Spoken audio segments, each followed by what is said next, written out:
Hello बच्चों, कैसे हैं आप लोग। उम्मीद करता हूं सब लोग बहुत बढ़िया रहेंगे। दोस्तों बहुत बहुत स्वागत है आप लोग का हमारे YouTube channel CA Jasmeet Singh पे। दोस्तों आज इस वीडियो के थ्रू हम लोग रिवाइज कर रहे होंगे कैपिटल बजटिंग के सारे कॉन्सेप्ट्स। राइट, तो 90 मिनट्स के लगभग ये सेशन रहेगा जिसके अंदर हम लोग क्रिस्प एंड क्लियर तरीके से सारे के सारे कैपिटल बजटिंग के कॉन्सेप्ट्स कवर अप कर लेंगे अलोंग विद एग्जांपल्स। राइट, तो मेक श्योर कि आप ये पूरा वीडियो देख रहे हैं सो दैट आपका कोई भी कॉन्सेप्ट मिस आउट नहीं हो। राइट, लाइक जरूर करना है इस वीडियो को। लाइक टारगेट रखते हैं इसके अंदर हम लोग 100 लाइक्स का। ठीक है, 100 लाइक्स मुझे पता है आप लोग बहुत ही आसानी से अचीव करा देंगे, तो बिना देरी के जल्दी से इस वीडियो पे लाइक कर दीजिए ऑन अकाउंट ऑफ 3। 3, 2, 1, लाइक कर दिया। चलो बहुत अच्छी बात है। चैनल को सब्सक्राइब जरूर कर लीजिएगा, अगर नहीं किया है तो बेल आइकन को हिट कर दीजिएगा और इस वीडियो को अपने सभी दोस्तों के साथ शेयर करिए, क्योंकि कैपिटल बजटिंग एक इंपॉर्टेंट चैप्टर है और अगर उसके सारे कॉन्सेप्ट्स हमें एक जगह पे मिल जाए, वो भी along with example with in 90 minutes, तो सर बात ही क्या है ना। तो चलो बिना देरी के स्टार्ट करते हैं हमारा वीडियो। चलिए स्टार्ट करते हैं कैपिटल बजटिंग के रिवीजन में। और सबसे पहला चीज जो इसके अंदर हम लोग सीखेंगे, मतलब रिवाइज करेंगे, वो क्या है? Calculation of CFAT। ठीक है, cash flow after tax. Cash flow after tax कैसे निकलेगा सर? सबसे पहले आपके पास जो भी रेवेन्यू गिवन है, बेसिकली सेल्स हो सकती है, इस रेवेन्यू में से आप क्या माइनस करेंगे? इस रेवेन्यू में से आप एक्सपेंसेस माइनस करेंगे, इंक्लूडिंग डेप्रिसिएशन। आपके पास क्या निकल कर आ जाएगा? आपके पास निकल कर आ जाएगा profit before tax. Profit before tax में से आप क्या माइनस करेंगे? टैक्स माइनस करेंगे। आपके पास क्या निकल कर आ जाएगा? आपके पास निकल कर आ जाएगा पैट। और पैट में आप वापस से क्या करेंगे? पैट में आप वापस से डेप्रिसिएशन को ऐड करेंगे। आपके पास क्या निकल कर आ जाएगा? CFAT। डेप्रिसिएशन को ऐड करने का पर्पस क्या है? डेप्रिसिएशन एक नॉन कैश आइटम है, उस पे हमें सिर्फ क्या लेनी होती है? टैक्स सेविंग्स लेनी होती है या टैक्स बेनिफिट लेना होता है। राइट, CFAT आपके पास आ जाएगी। ये आप लोग की ईयर 1 से लेकर लास्ट ईयर तक की होगी। प्लस लास्ट ईयर में आप लोग के पास क्या निकल कर आएगा? लास्ट ईयर में आप लोगों के पास एक्स्ट्रा इनफ्लोज आएंगे। वो एक्स्ट्रा इनफ्लोज किसके हो सकते हैं? सबसे पहले एक्स्ट्रा इनफ्लोज आपके पास आ सकते हैं सेल्वेज के। सेल्वेज क्या है? जो आपकी असेट बिक रही है। ठीक है, दूसरा आपके पास आ सकता है working capital. Working capital realisation. आपने जब प्रोजेक्ट स्टार्ट किया होगा तो आपने मशीन पे पैसा इन्वेस्ट किया होगा, आपने वर्किंग कैपिटल पे पैसा इन्वेस्ट किया होगा। वर्किंग कैपिटल और मशीन पे जो पैसा लगाया होगा वो इनिशियली आपके लिए क्या बना होगा? आउटफ्लो बना होगा। अगर क्वेश्चन साइलेंट है, अगर आपका क्वेश्चन साइलेंट है, तो अपन क्या मानते हैं? अपन ऑलवेज एज्यूम करते हैं कि आपका 100% वर्किंग कैपिटल क्या हो गया है? 100% वर्किंग कैपिटल क्या हो गया है? रियलाइज हो गया। ठीक है, अब सैल्वेज, अच्छा दोनों चीजें कहां पर जाएंगी? दोनों चीजें आपके लास्ट ईयर के CFAT का पार्ट बनेंगी। दोनों चीजें आपके लास्ट ईयर के CFAT का पार्ट बनेंगी। ठीक है, अच्छा सर इसके अलावा और क्या कॉन्सेप्ट निकलता है? इसके अलावा कॉन्सेप्ट ये निकलता है सैल्वेज का। सैल्वेज के कॉन्सेप्ट में क्या चीज आ सकती है? अगर आपका straight line method of depreciation है, अगर आपका straight line method of depreciation है, तो उस केस में क्या होगा? उस केस में आपकी जो बुक वैल्यू है एंड आपकी जो सैल्वेज वैल्यू है वो क्या होगी? सेम होगी। मतलब आपके पास कोई भी टैक्स इंप्लीकेशन, कोई भी टैक्स इंप्लीकेशन निकल कर नहीं आएगा, मतलब कोई भी कैपिटल गेन अराइज नहीं होगा। देयरफॉर आपका जो सैल्वेज है वो सीधे सीधे किसका पार्ट बन जाएगा? CFAT का। CFAT कौन से साल का? ऑफ टर्मिनल ईयर, जो लास्ट ईयर है। ठीक है, अगर आपका डेप्रीसिएशन WDV बेसिस पे है, अगर आपका डेप्रीसिएशन WDV बेसिस पर है, तो इस केस में क्या होगा? इस केस में ऐसा हो सकता है कि आपकी बुक वैल्यू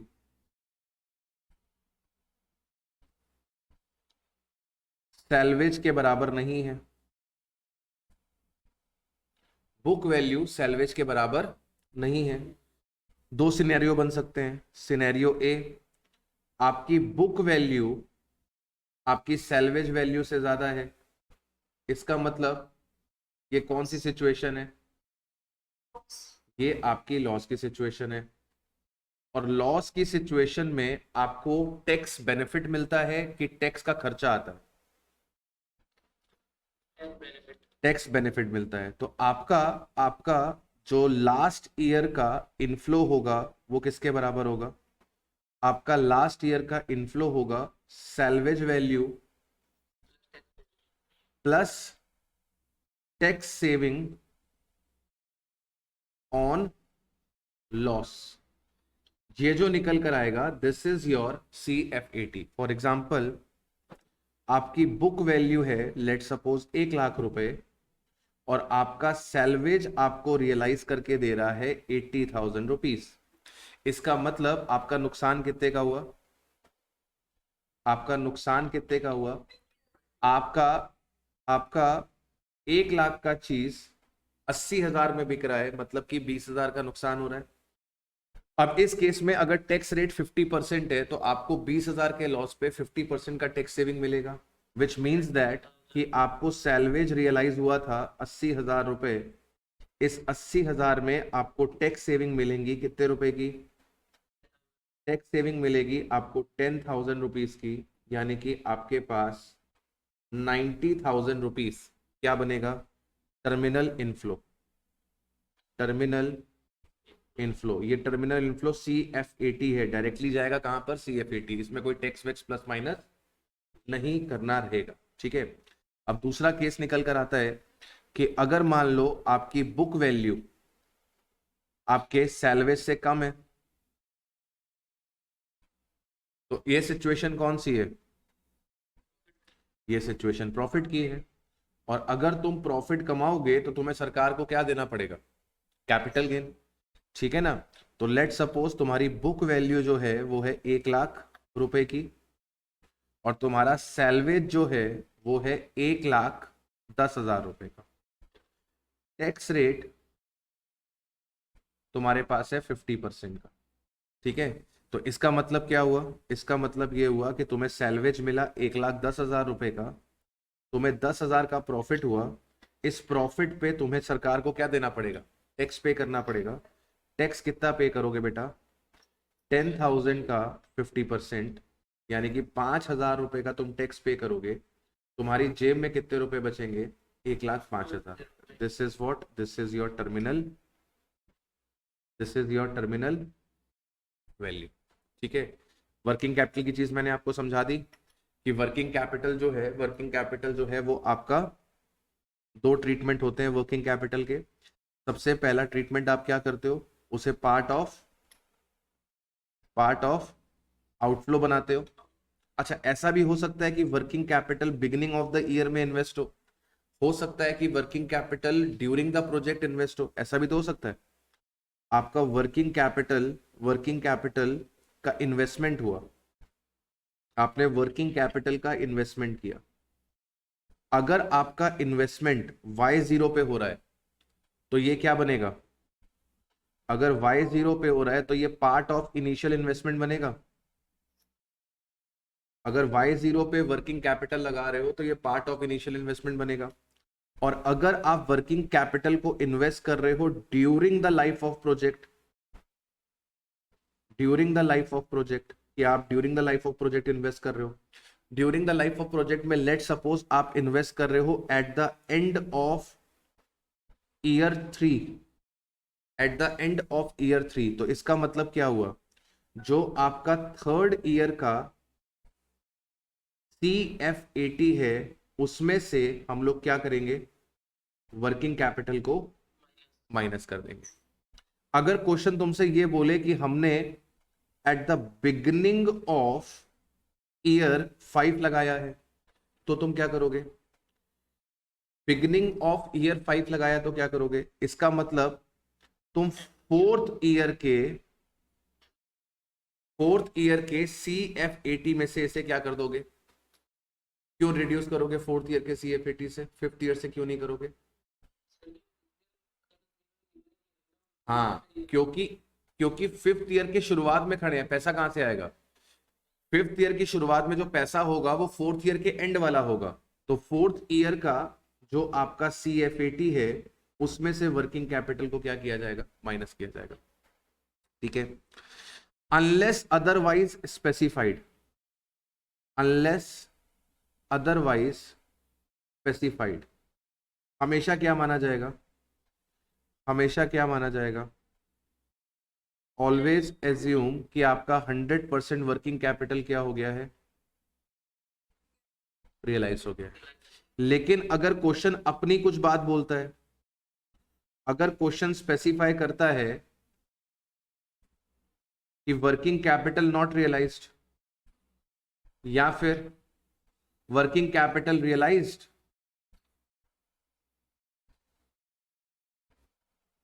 ओनली 50%, तो फिर क्या करेंगे? तो सर अगर क्वेश्चन अपनी कोई बात बता देगा तो ट्रीटमेंट क्वेश्चन के हिसाब से होगा। बात समझे कि नहीं? ट्रीटमेंट क्वेश्चन के हिसाब से होगा। वर्किंग कैपिटल नॉट रियलाइज, इसका मतलब वर्किंग कैपिटल की रियलाइजेशन कितनी हो गई? 0। लेट सपोज अगर आपने 1 लाख रुपए की वर्किंग कैपिटल लगाई थी तो उसकी वैल्यू कितनी हो गई? 0। और अगर 50% रियलाइज हो रही है तो इसका मतलब क्या हुआ? आपके लिए टर्मिनल वैल्यू कितने की बन गई? 50,000 की। हमेशा ध्यान रखना, मैं बार बार बोल रहा हूं कि ये जो सैल्वेज वैल्यू होती है और जो आपकी ये वर्किंग कैपिटल की रियलाइज वाली वैल्यू होती है, ये सीधे कहां पर जाती है? ये सीधे कहां पर जाती है? CF80 में इनफ्लो का काम करती है डायरेक्टली। इसमें से फर्दर कोई भी टैक्स का ट्रीटमेंट नहीं होता। अच्छा, एक और चीज ध्यान रखना, अगर मान लो क्वेश्चन में बड़ा बड़ा ये लिख दिया जाए इग्नोर कैपिटल गेन, अगर क्वेश्चन में बड़ा बड़ा लिख दिया जाए कि इग्नोर कैपिटल गेन, तो इसका मतलब फिर जो ये ट्रीटमेंट हम लोगों ने टैक्स वाले करे हैं, ये टैक्स वाले ट्रीटमेंट करने की जरूरत नहीं। क्वेश्चन अगर साइलेंट है तो अपन कैपिटल गेन का ट्रीटमेंट करेंगे। क्वेश्चन अगर साइलेंट है तो अपन कैपिटल गेन का ट्रीटमेंट करेंगे। लेकिन अगर क्वेश्चन आपसे बोलता है कि सर इग्नोर करो कैपिटल गेन, तो मशीन के खरीदने और बेचने में प्रॉफिट हुआ लॉस हुआ, उसके ऊपर कोई भी टैक्स कैलकुलेशन नहीं करने का। उसके ऊपर कोई भी टैक्स कैलकुलेशन नहीं करने का। सीधे सीधे जो भी सेल वैल्यू है या जो भी सैलवेज है वो क्या बन जाएगी? वो क्या बन जाएगी? वो CF80 बन जाएगी। ओके, रिपोर्ट यहां तक? हाँ जी।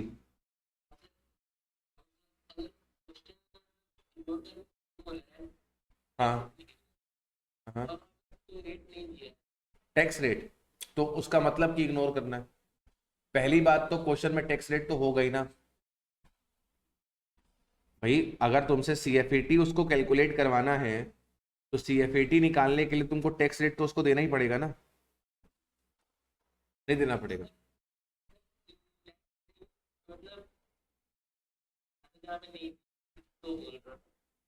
हाँ, अगर टैक्स रेट ही नहीं दिया हुआ है तो बात ही खत्म ना। तो फिर तो उस क्वेश्चन में तुमको CF80 निकाल के दिया होगा।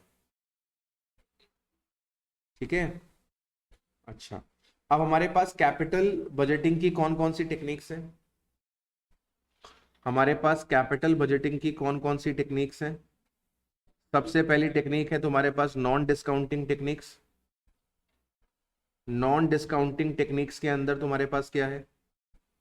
नॉन डिस्काउंटिंग टेक्निक्स के अंदर तुम्हारे पास दो हैं, एक है पेबैक और एक है अकाउंटिंग रेट ऑफ रिटर्न। और दूसरी टेक्निक्स तुम्हारे पास कौन सी हैं? Discounting techniques. डिस्काउंटिंग टेक्निक्स में सबसे ज्यादा यूज होने वाली NPV, IRR, एक हम लोग पढ़ते थे, एक हम लोग पढ़ते थे मॉडिफाइड, मॉडिफाइड NPV, और एक हम लोग पढ़ते थे मॉडिफाइड IRR। और कौन सी टेक्निक यूज होती है? Discounted payback technique. Discounted pay back technique, ठीक है। और भी कोई है हमारे सिलेबस के अंदर? कैपिटल रेशनिंग तो एक अलग ही टॉपिक हो गया ना, वो भी एक अलग टॉपिक हो गया, उसमें भी करते तो यही है ना, वो तो एक अलग ट्रीटमेंट हो गया। अनइक्वल लाइफ है, करते तो डिस्काउंटिंग है ना, तो उनको भी मैं अलग से डील करूंगा।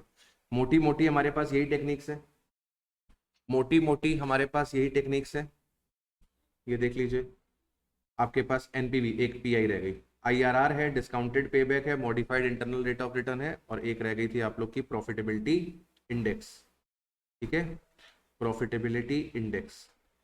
मैं एक ही क्वेश्चन फ्रेम करता हूं और उस एक ही क्वेश्चन के अंदर आपको ये सारी चीजें करा देता हूं, ठीक है। तो सारे कॉन्सेप्ट आप लोग के अच्छे से रिवाइज हो जाएंगे, थोड़ा सा लेंदी हो जाएगा क्वेश्चन, पर सारी चीजें आपको एक बार में समझ में आ जाएंगी। एक बढ़िया सा क्वेश्चन फ्रेम कर लेते हैं अपने पास, आप लोग इसे कॉपी कर लो। हमारे पास ईयर दिया हुआ है, year 1, year 2, year 3, year 4 and year 5। आपको बताया गया है यहाँ पे हम 10,000 यूनिट्स बेचेंगे, यहाँ पे हम 12,000 यूनिट्स बेचेंगे, यहाँ पे हम 15,000 यूनिट्स बेचेंगे, यहाँ पे हम 20,000 यूनिट्स बेचेंगे, और यहाँ पर हम 25,000 यूनिट्स बेचेंगे, ठीक है। क्वेश्चन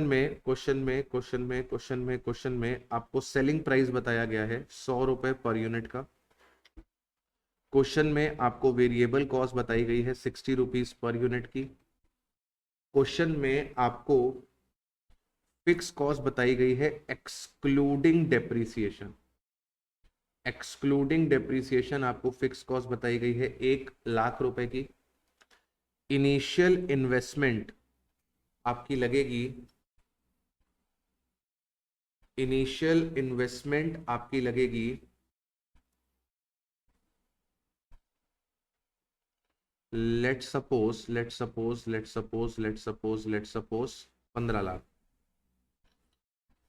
सैलवेज आपको रियलाइज होगा लेट से 2 लाख, ठीक है। और डेप्रीसिएशन हमारा एसएलएम से लगेगा, डेप्रीसिएशन हमारा एसएलएम से लगेगा। और कोई चीज बाकी रह गई है? टैक्स रेट आपको दिया हुआ है 40%, टैक्स रेट आपको दिया हुआ है 40% का। आपको कैलकुलेट करना है वही सारी चीजें, वही सारी चीजें।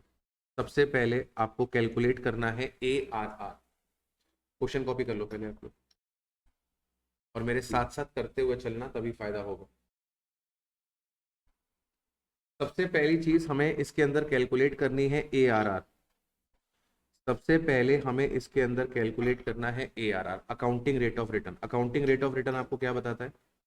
अकाउंटिंग रेट ऑफ रिटर्न का फॉर्मूला होता है एवरेज पैट। किसको यूज करता है ये? एवरेज पैट को। और एवरेज पैट को क्या करता है? डिवाइड करवाता है किससे? इन्वेस्टमेंट से। अब यहां पर दो कॉन्सेप्ट चलते हैं, इन्वेस्टमेंट के केस में दो कॉन्सेप्ट चलते हैं। आप दोनों में से कोई भी एक तरीके से कैलकुलेशन कर सकते हो। एक कॉन्सेप्ट चलता है इन्वेस्टमेंट का कि आप इन्वेस्टमेंट में कौन सी इन्वेस्टमेंट लो? इनिशियल इन्वेस्टमेंट, ठीक है।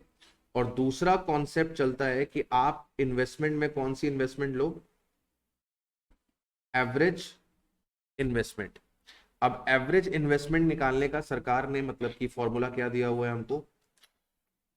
फॉर्मूला दिया हुआ है 1/2 initial investment minus salvage plus salvage. दोनों से आंसर अलग अलग निकलता है, दोनों से आंसर सेम नहीं निकलता, दोनों से आंसर अलग निकलता है। आप चाहो तो इनिशियल इन्वेस्टमेंट को बेसिस बना सकते हो, आप चाहो तो एवरेज इन्वेस्टमेंट को बेसिस बना सकते हो अपना आंसर निकालने के लिए, ठीक है। सबसे पहला काम हम लोग क्या कर लेते हैं? हम लोग इस क्वेश्चन में कैलकुलेशन कर लेते हैं। किसकी कैलकुलेशन? किसकी कर लेते हैं? पैट की, ठीक है। पैट का कैलकुलेशन कर लेते हैं ईयर 1, 2, 3, 4 एंड 5। एक और चीज ऐड कर दूं क्या इसमें, वर्किंग कैपिटल। आपने वर्किंग कैपिटल लगाई है 2 लाख रुपए, ठीक है। 1 2 3 4 एंड 5, आपका 5 साल आ गया। अब 5 साल में आपको क्या करना है, आपको 5 साल में यूनिट्स कितनी बिकी हैं आपकी, 10,000, 12,000, 15,000, 20,000 और 25,000। सीधे सीधे कंट्रीब्यूशन निकाल लूं। कंट्रीब्यूशन कैसे निकलेगा, यूनिट्स का मल्टीप्लाई 40 पर यूनिट से, क्योंकि सेलिंग प्राइस 100 रुपए का था, वेरिएबल कॉस्ट 60 रुपीज की थी, तो कंट्रीब्यूशन 40 का था। 10,000 इंटू 40, 4 लाख, 4,80,000, 6 लाख, 8 लाख एंड 10 लाख, ठीक है। इसमें से क्या माइनस करनी है आपको, इसमें से माइनस करनी है फिक्स कॉस्ट। फिक्स कॉस्ट कितने रुपए की है, 1 लाख रुपए की है।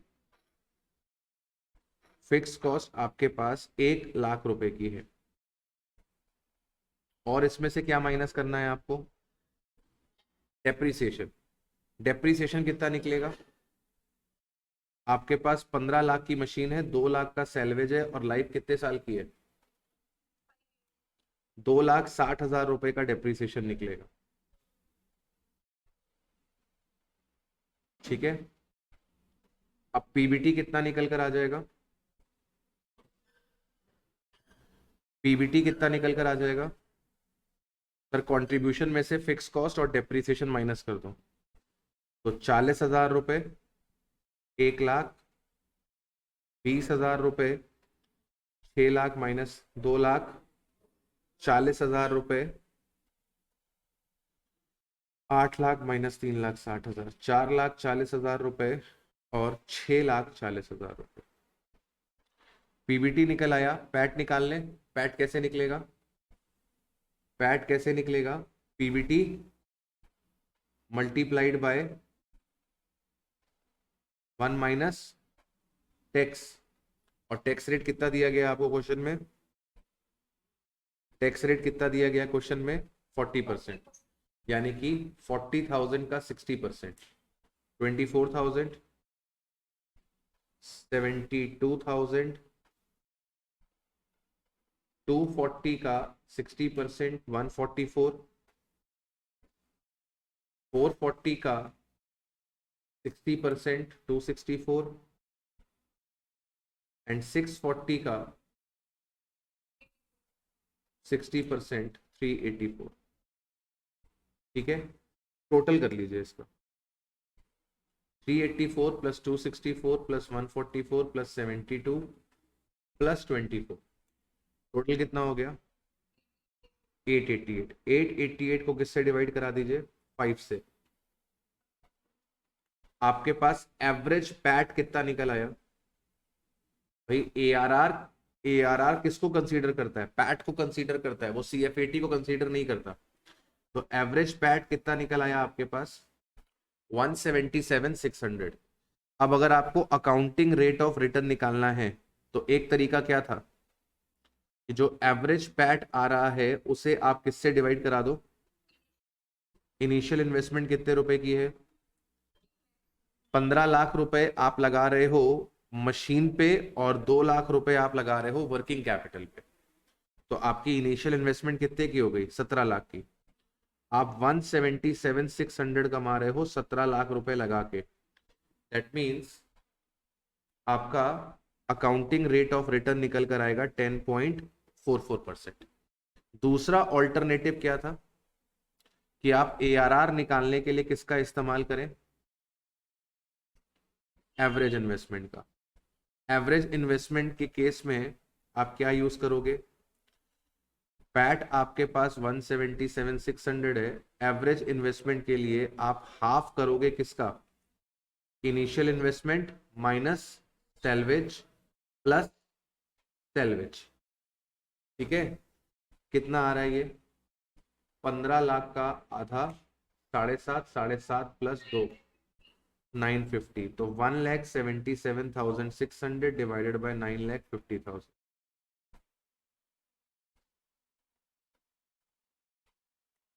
18.70%।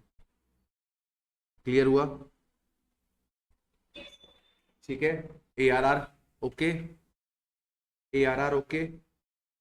अगली अगली चीज आपको जो चाहिए, अगली जो चीज आपको चाहिए वो आपको चाहिए पे बैक पीरियड। अगली चीज आपको क्या चाहिए? अगली चीज आपको चाहिए पे बैक पीरियड। और पे बैक पीरियड के लिए हमें क्या चाहिए होगा बेटा? पे बैक पीरियड के लिए हमें CFAT चाहिए होगा। और हम अभी तक क्या निकाल पाए हैं? हम अभी तक पैट निकाल पाए हैं। ठीक है, अभी तक हमारे पास क्या निकल कर आया है? अभी तक हमारे पास निकल कर आया है पैट। तो सर मैंने यहां पर पैट को कर दिया है पेस्ट। ठीक है, तो ये मेरे पास क्या निकल कर आया है? पैट। ये मेरा ईयर 1 2 3 4 एंड 5, ये मेरे पास आ रहा है पैट।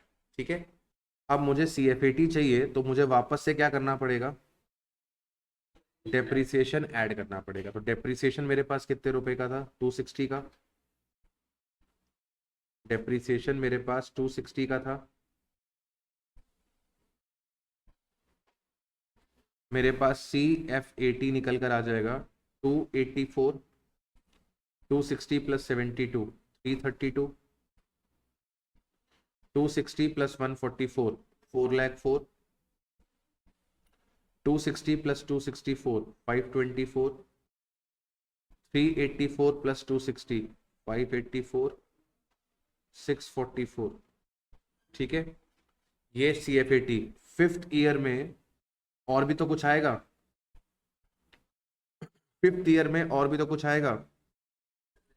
2 लाख रुपए का वर्किंग कैपिटल रियलाइज होगा। फिफ्थ ईयर में कुछ और भी तो आएगा। सैलवेज भी 2 लाख रुपए का था। 2 लाख रुपए का सैलवेज रियलाइज होगा, 2 लाख रुपए के वर्किंग कैपिटल। ये मेरा वर्किंग कैपिटल, ये मेरा सैलवेज। इसको मैंने ARR में क्यों नहीं लिया? इसको मैंने ARR में क्यों नहीं लिया? क्योंकि ये कोई प्रॉफिट थोड़ा ना है।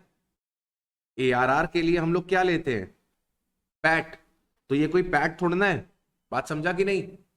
ARR में इसको क्यों नहीं लिया, ये क्लियर हुआ? अब इसके लिए हमें क्या करना पड़ेगा? एक्यूमुलेटेड CFAT निकालनी पड़ेगी। एक्यूमुलेटेड CFAT कितनी होगी? पहले साल 284, 284 plus 332 616 plus 4,04,000 10,20,000 plus 5,24,000 1,544 plus 644 2,188 plus 4 lakh. तो मतलब फिफ्थ ईयर होते होते, फिफ्थ ईयर होते होते 2588 आ गया है। फिफ्थ ईयर होते होते 2588 आ गया है। ये तीनों मिला दिए मैंने। ठीक है, एवरीवन यहां तक ओके? पेबैक पीरियड क्या बताता है? कितना समय लगा आपको अपना इन्वेस्टमेंट रिकवर करने के लिए। तो आपने इन्वेस्टमेंट कितनी करी थी? आपने इन्वेस्टमेंट करी थी 17 लाख रुपए की। तो बेटा 17 लाख रुपए कवर करने में कितना समय लगा? हमें 4 साल से ज्यादा समय लगा, लेकिन 5 साल से कम लगा। तो पेबैक पीरियड में अपन क्या करेंगे? पेबैक पीरियड में 4 इयर्स, कमाने कितने रुपए थे? 17 लाख रुपए। 4 इयर्स तक कितने कमा चुके थे? 15,44,000 डिवाइडेड बाय फिफ्थ ईयर में कितने कमाए?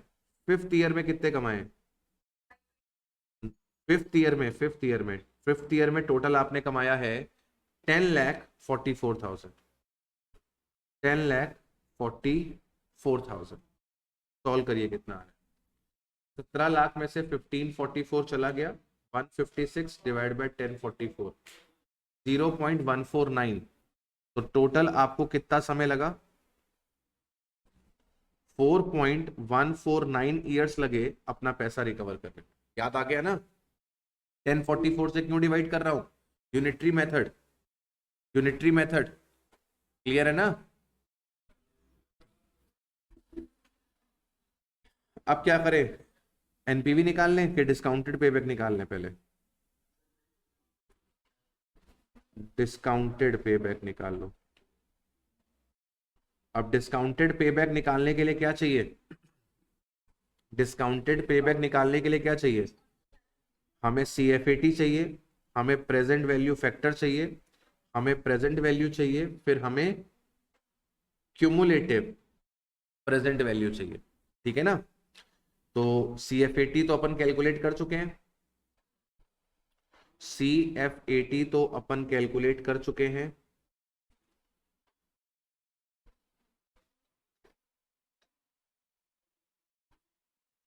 तो पहले 4 साल में, ईयर 1, 2, 3 एंड 4, और 5th ईयर में हमने कितना कमाया था? 10 लाख, 10,44,000। मैंने आपको डिस्कवरी बताया ना कि हमें रेट कौन सा चाहिए। हमारा रिक्वायर्ड रेट ऑफ रिटर्न है बेटा, लेट्स से 15%। हमारा रिक्वायर्ड रेट ऑफ रिटर्न कितने का है? 15% का है। तो प्रेजेंट वैल्यू फैक्टर किसका निकालना पड़ेगा? 15% का। 1/1.15। पहले साल का आएगा 0.869, दूसरे साल का आएगा 0.756, 0.658, 0.572, 0.497। प्रेजेंट वैल्यू कितनी निकलेगी? 284 इंटू 0.869, 246,796, 246,796। 332 इंटू 0.756, 250,992। 4,04,000 इंटू 0.658, 265,832। 524 इंटू 0.572, 299,728। और 10,44,000 इंटू 0.497, 518,868, 518,868। रिकवर हो भी रहा है पैसा पूरा? 15% लेके गलती कर दी। एक काम करो, रेट चेंज कर लो, 15% की जगह 10% कर लो, 15% की जगह 10% कर लो। 1/1.10, 0.909,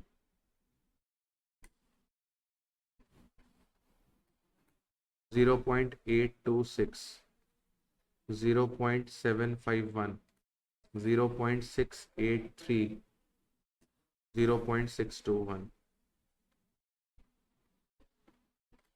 648,324।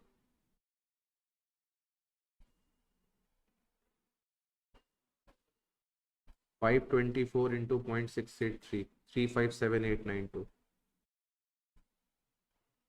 4,04,000 इंटू 0.751, 303,404। 332 इंटू 0.826, 274,232। और 284 इंटू 0.909, 258,156।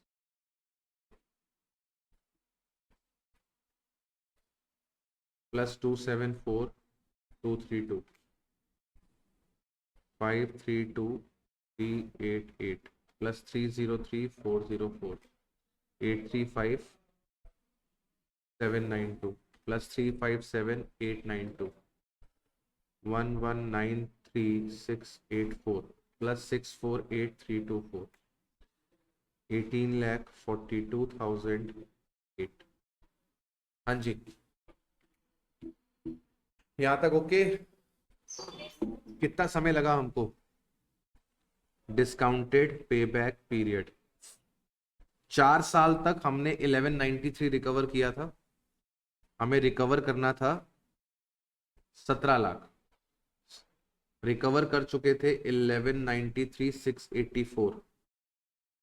5th ईयर में कितनी रिकवरी हुई है? 648,324। 17 लाख कमाने थे, 1193 684 कमा चुके थे, 5,06,316 कमाने हैं, 648 324 कमाया है, 0.781, तो 4.781 ईयर्स। हमेशा ध्यान रखना कि डिस्काउंटेड पेबैक पीरियड से हमेशा क्या होगा, डिस्काउंटेड पेबैक से हमेशा क्या होगा, ज्यादा होगा। क्यों ज्यादा होगा? क्योंकि आप इनफ्लोस को क्या कर देते हो, डिस्काउंट कर देते हो, इनफ्लोस को कम कर देते हो, मतलब रिकवरी होने में ज्यादा समय लगेगा। बट ऑब्वियस है पेबैक के अंदर वो डिस्काउंटिंग फैक्टर को कंसीडर नहीं करता, वो प्रेजेंट वैल्यू को कंसीडर नहीं करता, टाइम वैल्यू ऑफ मनी को कंसीडर नहीं करता, जिसकी वजह से वहां पर क्या होता है, जिसकी वजह से वहां पर आपके पास ज्यादा वैल्यू निकल कर आती है। ठीक है, चलिए अब क्या निकाल लें, एनपीवी, तीसरी चीज नहीं, चौथी चीज निकाल रहे हैं। चौथी चीज एनपीवी। एनपीवी का फॉर्मूला क्या होता है, present value of inflow minus present value of outflow. अब मेरी बात ध्यान से सुनो, ये जो 1842,008 आ रहा है, ये total present value of inflow ही तो है, ये total present value of inflow ही तो है। ये आपके पीवीज थे, ये पीवी का सम ही तो है। तो 1842,008, 1842,008, और आपने इन्वेस्टमेंट कितने रुपए की करी थी, 17 लाख रुपए की, यानी कि आपके पास पॉजिटिव एनपीवी निकल कर आ रही है 142,8 की। इसके बाद अगली चीज कैलकुलेट कर लेते हैं, किसको, प्रॉफिटेबिलिटी इंडेक्स को। प्रॉफिटेबिलिटी इंडेक्स क्या बताता है कि आप पर रुपी इन्वेस्टमेंट में कितना रुपया कमा रहे हो। तो present value of inflow divided by present value of outflow.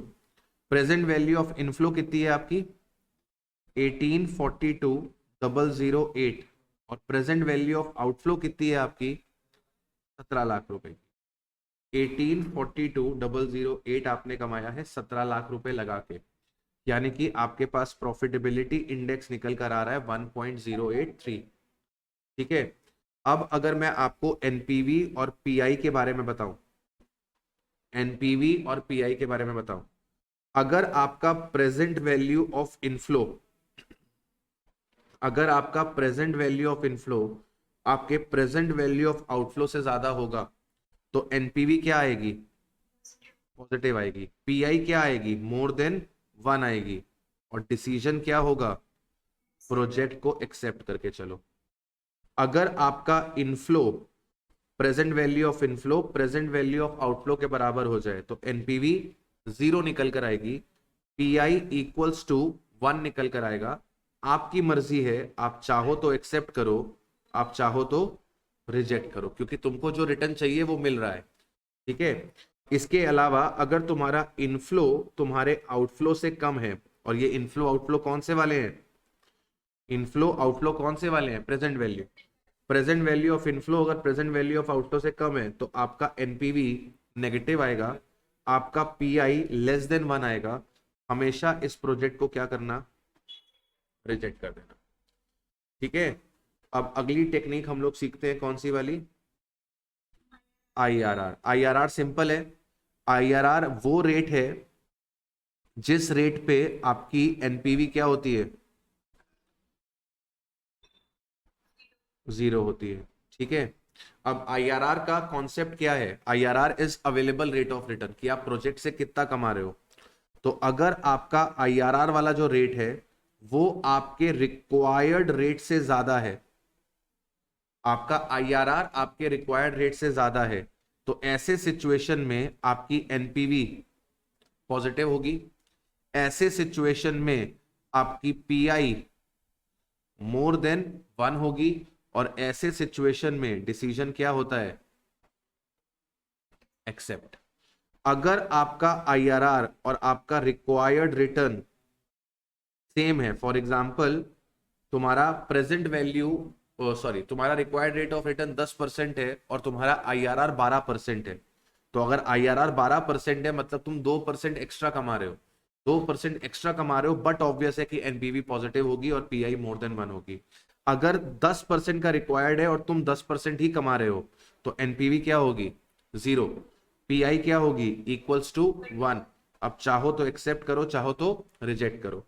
अगर तुम्हारा आईआरआर तुम्हारे रिक्वायर्ड रिटर्न से कम है, इसका मतलब कि सर रिक्वायर्ड है 10%, आप कमा रहे हो 9%, तो सर एनपीवी क्या निकल कर आएगी? नेगेटिव।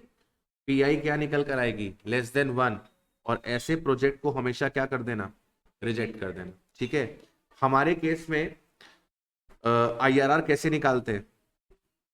आईआरआर का फॉर्मूला होता है आपके पास lower rate plus NPV at lower rate divided by NPV at lower rate minus NPV at higher rate multiplied by difference in rate. ठीक है।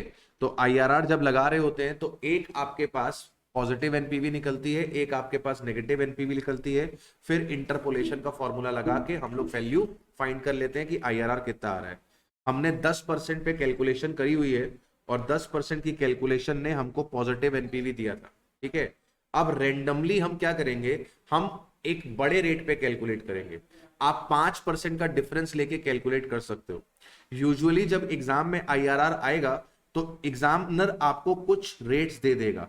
जैसे उसने तुमको 10% दे दिया, 11% दे दिया, 12% दे दिया, 13% दे दिया, 14% दे दिया। तो तुम एक कैलकुलेशन 10 पे करना, एक कैलकुलेशन 14 पे करना, इंटरपोलेशन का फॉर्मूला लगा देना, आंसर इसी के बीच में होगा। ठीक है। लेकिन मान लो अगर एग्जामिनर ने आपको रेट्स नहीं दिए तो आपको ट्रायल एंड एरर करना पड़ेगा। एक रेट पे आपके पास पॉजिटिव आ रही होगी, दूसरा रेट कम से कम 5% के डिफरेंस पे ले लेना।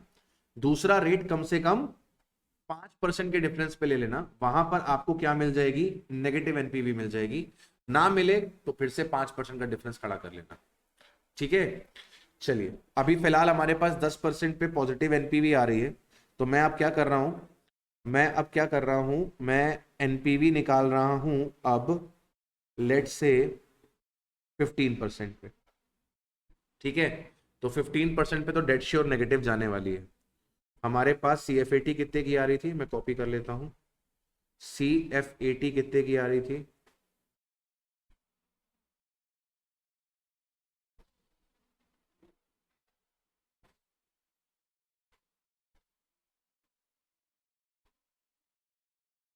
ठीक है, हमारे पास सीएफएटी आ चुकी है। प्रेजेंट वैल्यू फैक्टर मैं ले लेता हूं 15%।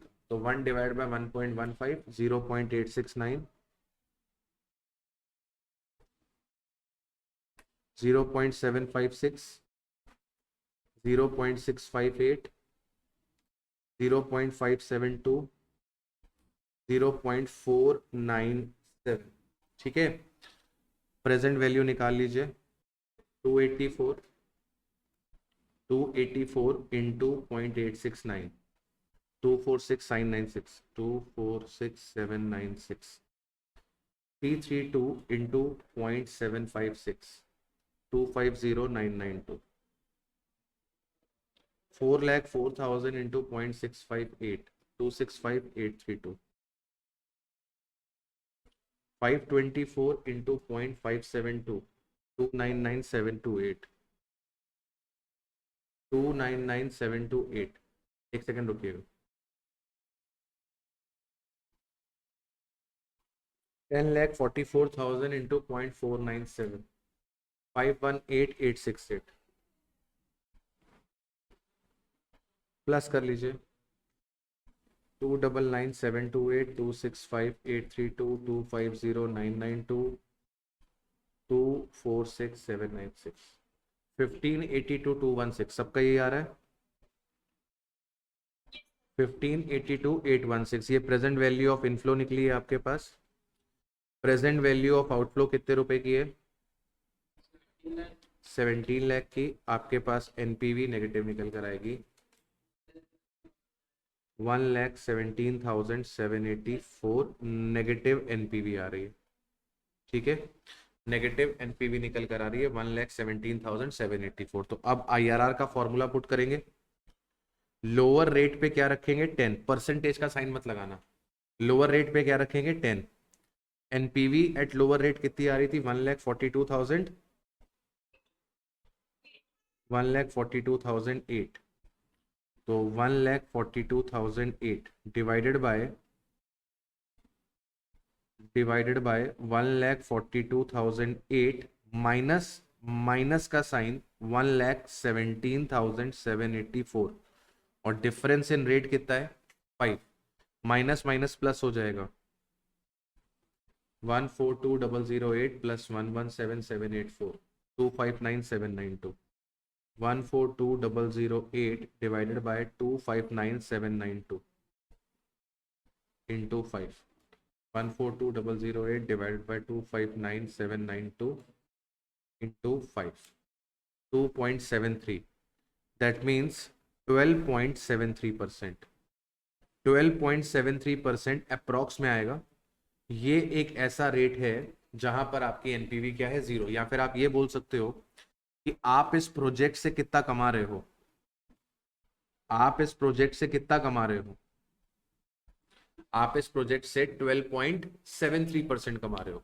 आपकी रिक्वायर्ड रिटर्न कितनी थी, आपकी रिक्वायर्ड रिटर्न कितनी थी केवल 10% और आप कमा रहे हो 12%, तो ऑब्वियसली आप प्रोजेक्ट को क्या करोगे, एक्सेप्ट करोगे।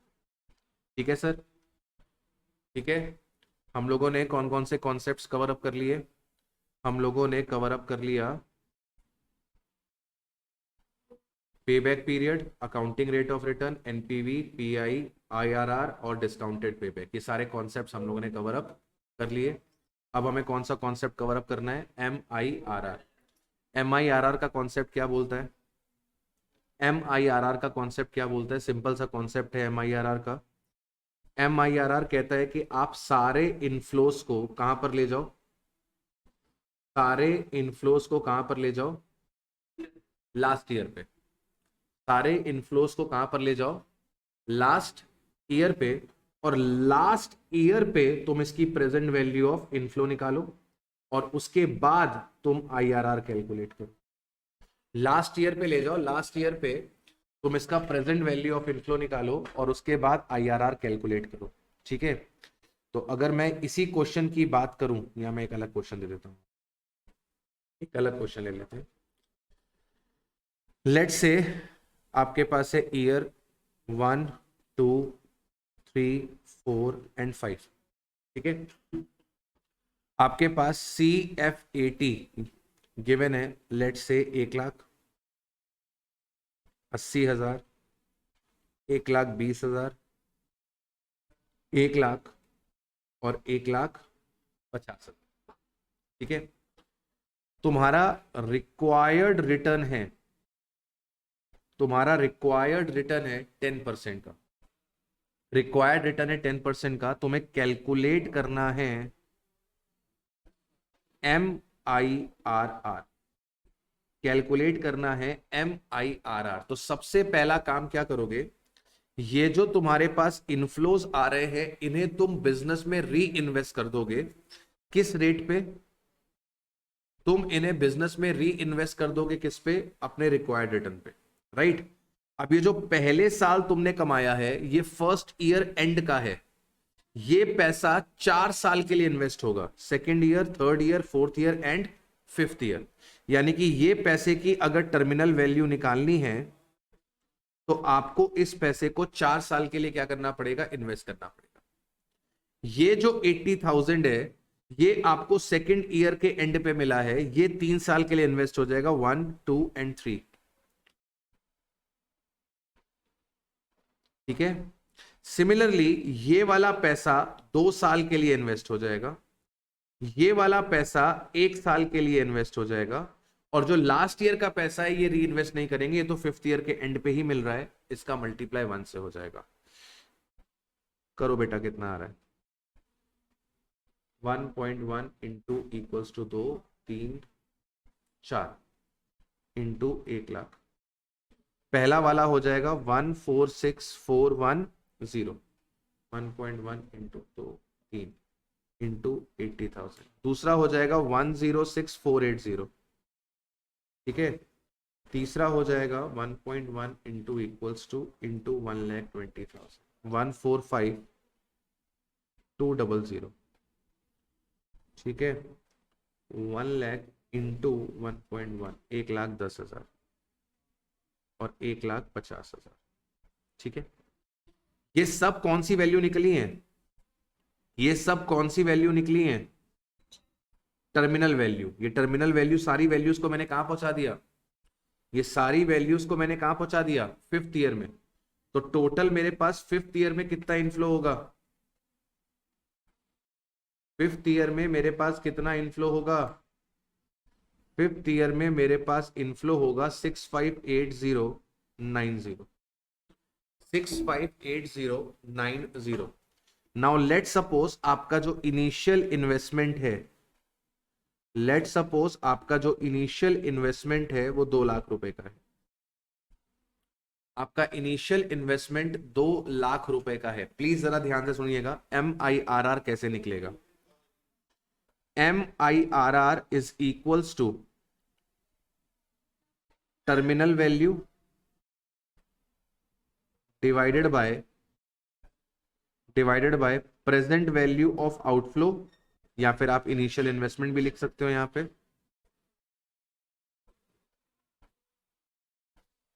Whole divided by 1/n। n का मतलब यहां पे क्या है? n का मतलब यहां पे क्या है? Life of the project, number of years. ठीक है, तो टर्मिनल वैल्यू आपको कितनी मिल रही है? 658090। इनिशियल इन्वेस्टमेंट आपने कितने रुपए की करी थी? 2 लाख रुपए की। प्रोजेक्ट की लाइफ कितनी है? 5 साल की। 658090 को 2 लाख से डिवाइड करोगे 3.29 निकलेगा। 3.29045 की पावर 1/5। इसको सॉल्व करना सिखाया था मैंने आपको। 12 बारी क्या करना है? Under root. 1 2 3 4 5 6 7 8 9 10 11 12। इसके बाद क्या करोगे? -1। 3.2904।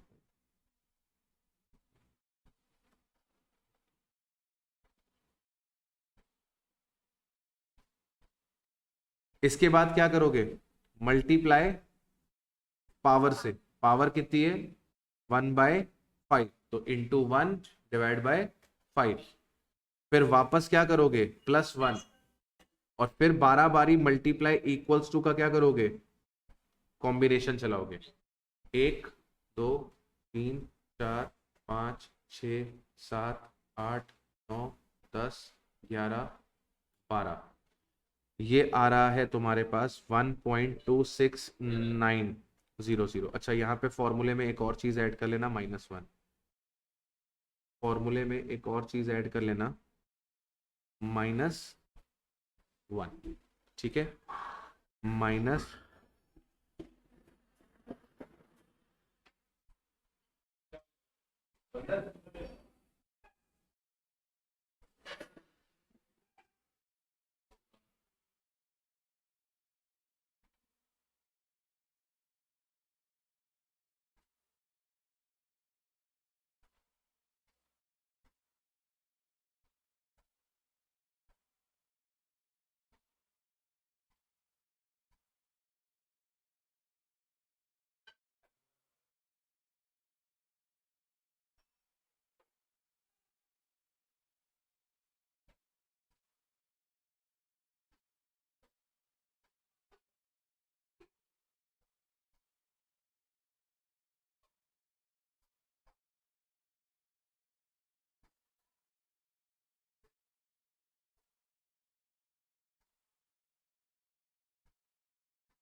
हाँ जी,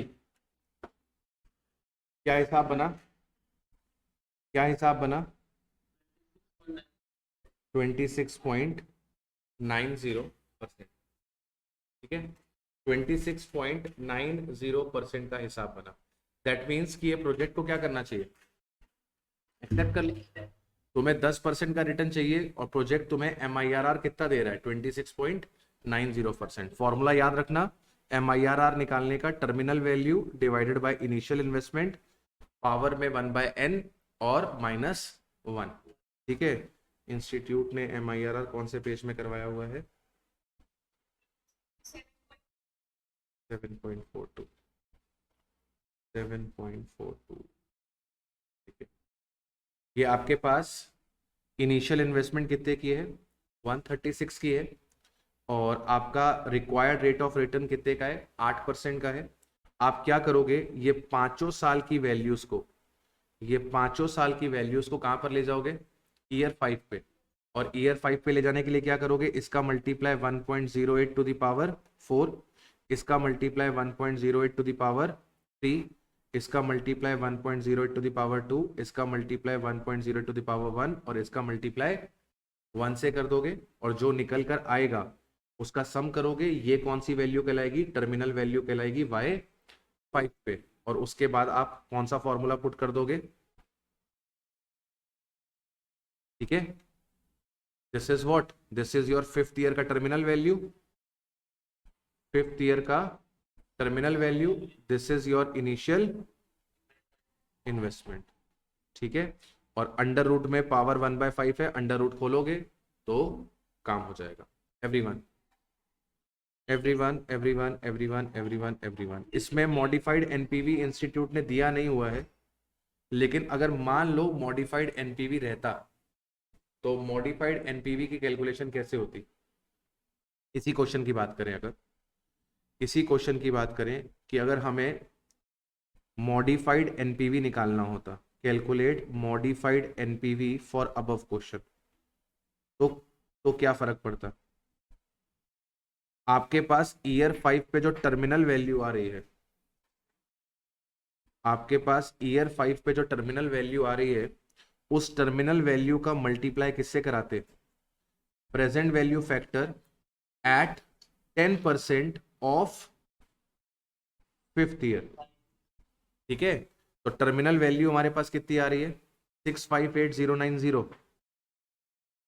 और 10% का present value factor 5th year का कितना होगा, 1/1.1,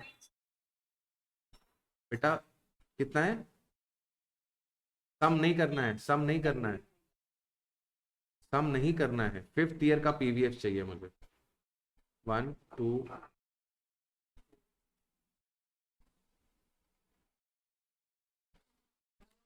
1 2 3 4 5, 0.621। तो तुम्हारे पास 0.621 इंटू 658090, तुम्हारे पास 5th ईयर की, या कह लो कि प्रेजेंट वैल्यू ऑफ इनफ्लो कितनी हो गई, 408622। This is what, this is present value of inflow. और तुमने प्रोजेक्ट में कितने रुपए लगाए थे, 2 लाख रुपए, this is present value of outflow.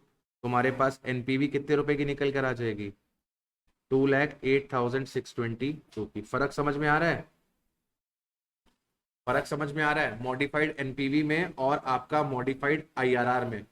Modified IRR में हम लोग क्या कर रहे हैं, टर्मिनल वैल्यू निकाल रहे हैं, फिर टर्मिनल वैल्यू को एमआईआरआर के फॉर्मूले में डाल रहे हैं। जबकि मॉडिफाइड एनपीवी में ये जो टर्मिनल वैल्यू आई है, इसको 5th ईयर के प्रेजेंट वैल्यू फैक्टर के साथ मल्टीप्लाई करवा रहे हैं। वो 5th ईयर का प्रेजेंट वैल्यू फैक्टर कौन सा वाला होगा, जो तुम्हारा रिक्वायर्ड रिटर्न होगा। ये जो निकल कर आएगी वो क्या कहलाएगी, प्रेजेंट वैल्यू ऑफ इनफ्लो। और इसको किससे माइनस करवा दोगे, जितना पैसा तुमने इन्वेस्ट किया है उससे।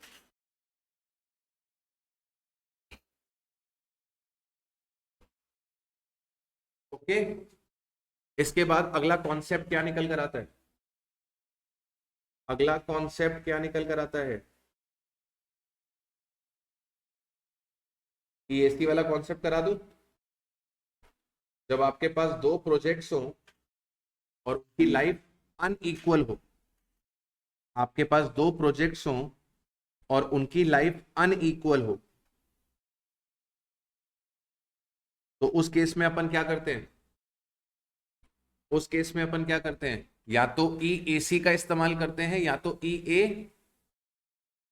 ईएसी का इस्तेमाल करते हैं, या तो ईए, बोलो भाई,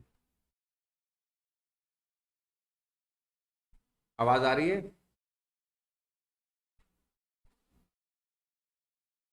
बच्चों।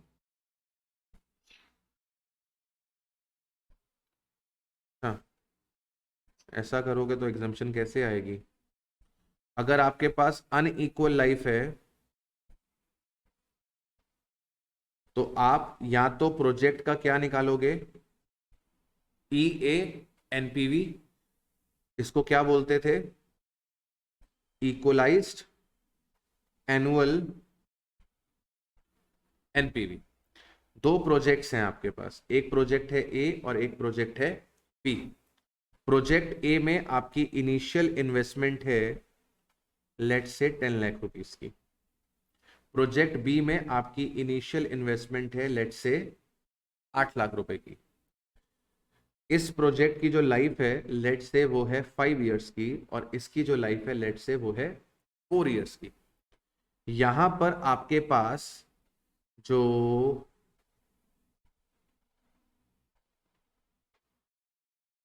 रेवेन्यू आएगा लेट से वो आएगा आपके पास 6 लाख रुपए। यहां पर रेवेन्यू आएगा आपके पास 5,50,000 रुपए का, ये पर एनम है। यहां पर आपके जो कैश एक्सपेंसेस होंगे वो होंगे बेटा 3 लाख रुपए के, और यहां पर आपके कैश एक्सपेंसेस होंगे बेटा 2,70,000 रुपए के। ठीक है। सैलवेज, सैलवेज यहां पर आपको 1 लाख रुपए का रियलाइज होगा, यहां पर आपको कोई भी सैलवेज रियलाइज नहीं होगा। अब आपको बताना है कि आपको कौन सा प्रोजेक्ट टेकअप करना है। आपको बताना है कि आपको कौन सा प्रोजेक्ट टेकअप करना है अगर आपका रिक्वायर्ड रेट ऑफ रिटर्न 10% का है। अब जरा ध्यान से बात समझिएगा, एक प्रोजेक्ट की लाइफ 5 साल की है, एक प्रोजेक्ट की लाइफ 4 साल की है, तो हम दोनों का कंपैरिजन डायरेक्टली नहीं कर सकते। हमें क्या करना पड़ेगा, हमें उनका इक्वलाइज्ड एनुअल एनपीवी निकालना पड़ेगा। इक्वलाइज्ड एनुअल एनपीवी निकालने के लिए क्या करना पड़ेगा आपको, इक्वलाइज्ड एनुअल एनपीवी निकालने के लिए क्या करना पड़ेगा आपको, पहले आपको दोनों प्रोजेक्ट्स की एनपीवी निकालनी पड़ेगी, और एनपीवी निकालने के बाद उनको उनके सम ऑफ प्रेजेंट वैल्यू फैक्टर से क्या करना पड़ेगा, डिवाइड करना पड़ेगा। आपके पास एनुअलाइज्ड एनपीवी आ जाएगी। जिस भी प्रोजेक्ट की एनुअलाइज्ड एनपीवी ज्यादा होगी उस प्रोजेक्ट को अपन क्या करेंगे, एक्सेप्ट कर लेंगे। तो जल्दी से अब आप ये बताओ कि अगर मैं प्रोजेक्ट ए की एनपीवी निकालूं तो प्रोजेक्ट ए की एनपीवी कितनी आएगी। अगर मैं प्रोजेक्ट ए की एनपीवी निकालूं तो प्रोजेक्ट ए की एनपीवी कितनी आएगी। सबसे पहले आप मुझे ये बताओ कि प्रोजेक्ट ए में मुझे एनुअल CFAT कितना मिलेगा। मुझे प्रोजेक्ट ए में एनुअल CFAT कितना मिलेगा। क्वेश्चन में टैक्स रेट नहीं दिया था, टैक्स रेट ले लो 30% का। ठीक है, एनुअल CFAT निकालना है तो CFAT कैसे निकलेगा, रेवेन्यू में से एक्सपेंसेस माइनस होंगे। 3 लाख रुपए आपके पास प्रॉफिट बिफोर टैक्स आएगा। डेप्रीसिएशन कितना है, डेप्रीसिएशन कितना है, 10 लाख रुपए की मशीन है, निकालें क्या, ए का डेप्रीसिएशन 10 लाख रुपए की मशीन है, 1 लाख का सैलवेज है, 5 साल उसकी लाइफ है, 9 लाख डिवाइड बाय 5, 180 का आपके पास डेप्रीसिएशन निकल कर आएगा।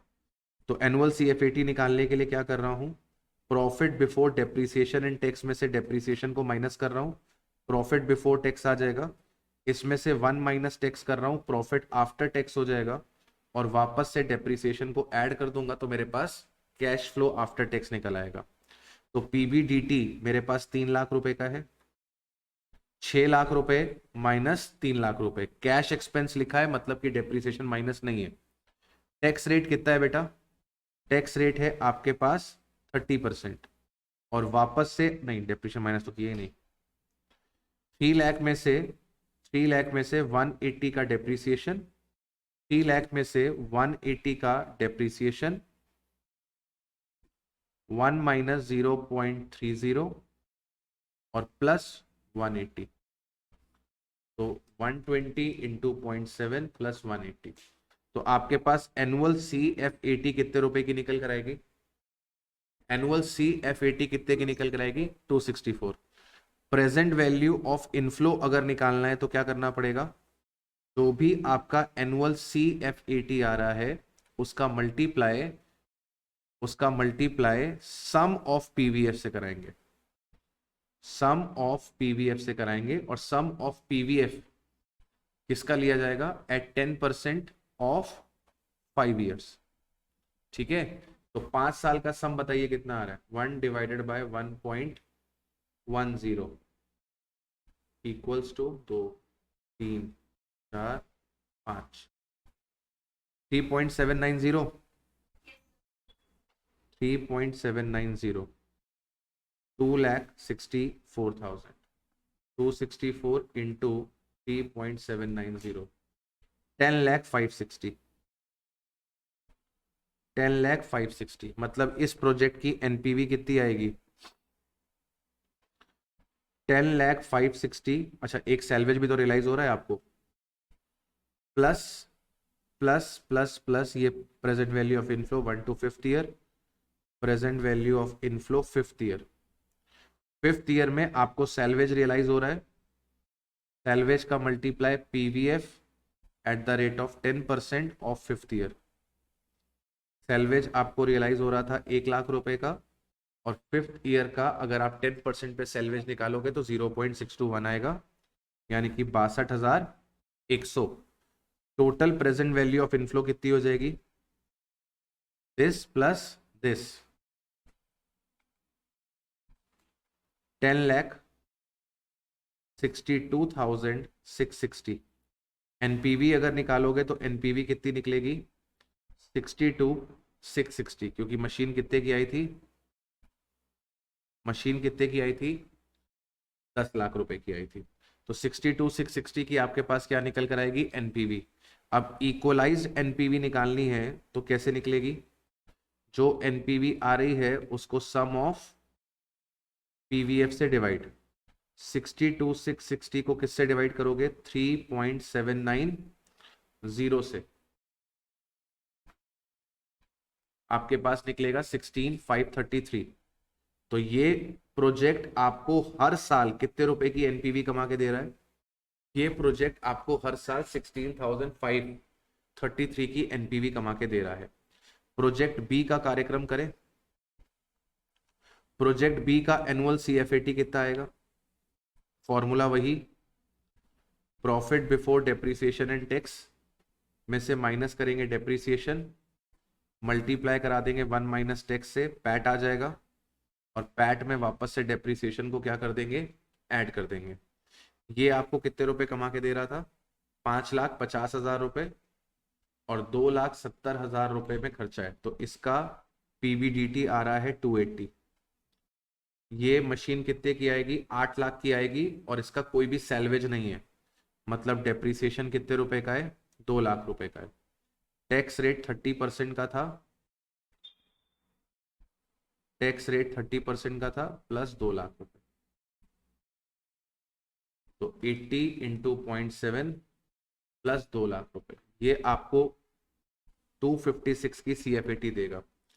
अब अगर आप प्रेजेंट वैल्यू ऑफ इनफ्लो निकालेंगे ईयर 1 to 4 की, तो जो भी आपका एनुअल सीएफएटी है उसका मल्टीप्लाई आप किससे कराओगे, सम ऑफ पीवीएफ एट 10%, कितने साल का लोगे, 4 साल का।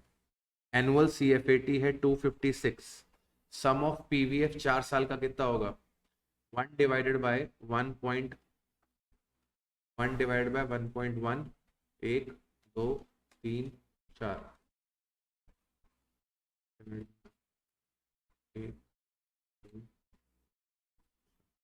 3.169 पक्का,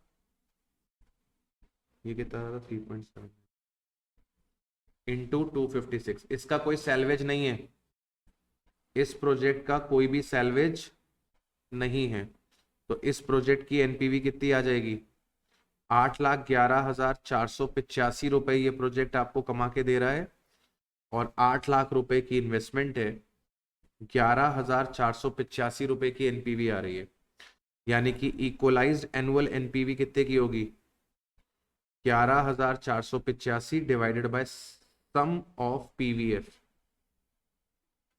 11.485 डिवाइडेड बाय 3.169, 11,485 डिवाइडेड बाय 3.169, 3624। तो कौन सा प्रोजेक्ट एक्सेप्ट करोगे,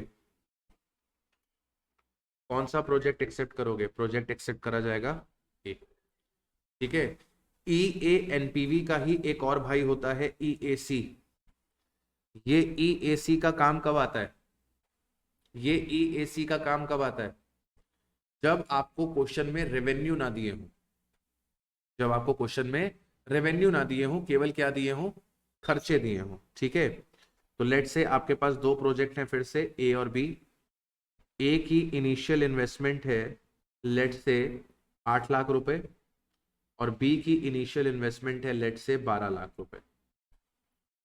इसकी लाइफ है बेटा केवल 4 साल की, और इसकी लाइफ है बेटा 7 साल की। ठीक है। इसमें कैश का खर्चा होगा, इसमें कैश का खर्चा होगा लेट से हर साल 1,50,000 रुपए। इसमें खर्चा होगा बेटा 1,30,000 रुपए। ठीक है। सैलवेज यहां पर है आपके पास केवल और केवल 40,000 रुपए का। यहां पर सैलवेज है आपके पास 1,20,000 रुपए। या एक मिनट रुक जाना, 7 साल ले लिए ना। हम्म,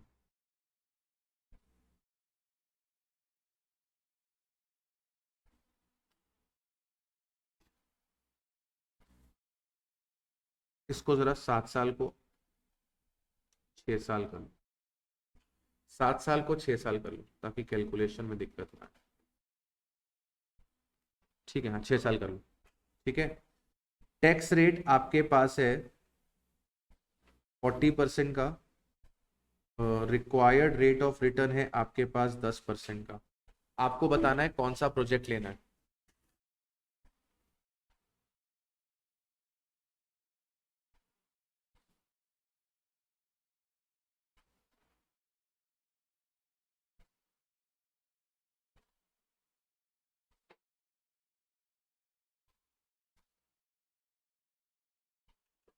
आपको बताना है कौन सा प्रोजेक्ट लेना है। तो अपन यहाँ पर क्या करेंगे राजा बेटा,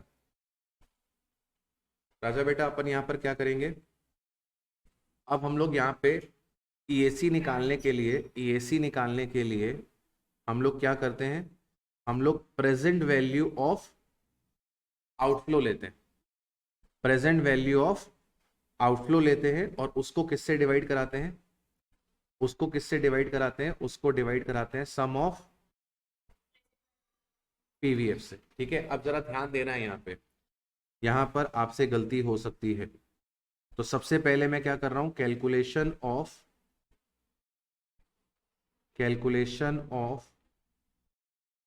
एनुअल एनुअल कैश आउटफ्लो निकाल रहा हूं।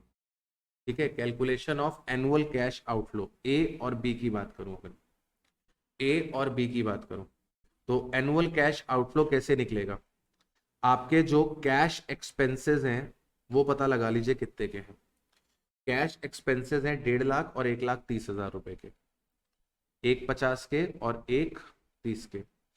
कैश एक्सपेंस में डेप्रीसिएशन को ऐड कर दीजिए। पहले केस में डेप्रीसिएशन कितने का आएगा, 8 लाख माइनस 40,000 डिवाइड बाय 4, 1,90,000। ठीक है। और यहां पर कितना आएगा, 1,80,000। तो टोटल खर्चा कितना हो गया आपका,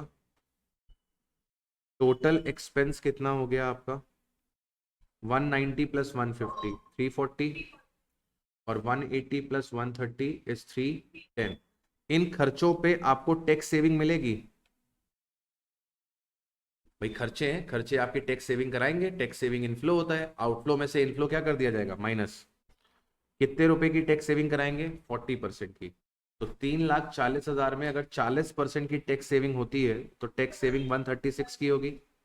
और 3,10,000 में अगर 40% की टैक्स सेविंग होती है तो टैक्स सेविंग 124 की होगी। आपके पास एक्सपेंस आफ्टर टैक्स सेविंग कितने का आएगा, एक्सपेंस आफ्टर टैक्स सेविंग कितने का आ जाएगा, 2,04,000।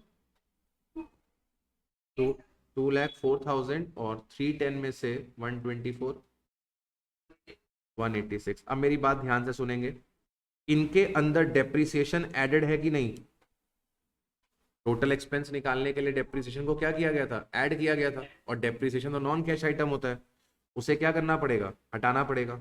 तो 190 यहाँ से हट जाएगा और 180 यहाँ से हट जाएगा। तो आपके पास एनुअल कैश फ्लो कितना आ जाएगा, एनुअल कैश आउटफ्लो कितना आ जाएगा, यहाँ पे आएगा 14,000 रुपए का और यहाँ पे आएगा 6,000 रुपए का। यहाँ तक ओके रिपोर्ट, यहाँ तक रिपोर्ट ओके, ठीक है। अब प्रोजेक्ट ए पे चलो और ए का present value of outflow find करो। कैसे फाइंड करोगे बड़ा ध्यान से देखना। जो तुम्हारी इनिशियल इन्वेस्टमेंट है तुम उसको पकड़ोगे, इनिशियल इन्वेस्टमेंट में तुम क्या ऐड करोगे, present value of annual cash outflow, इसमें से माइनस क्या करा दोगे, present value of salvage realised.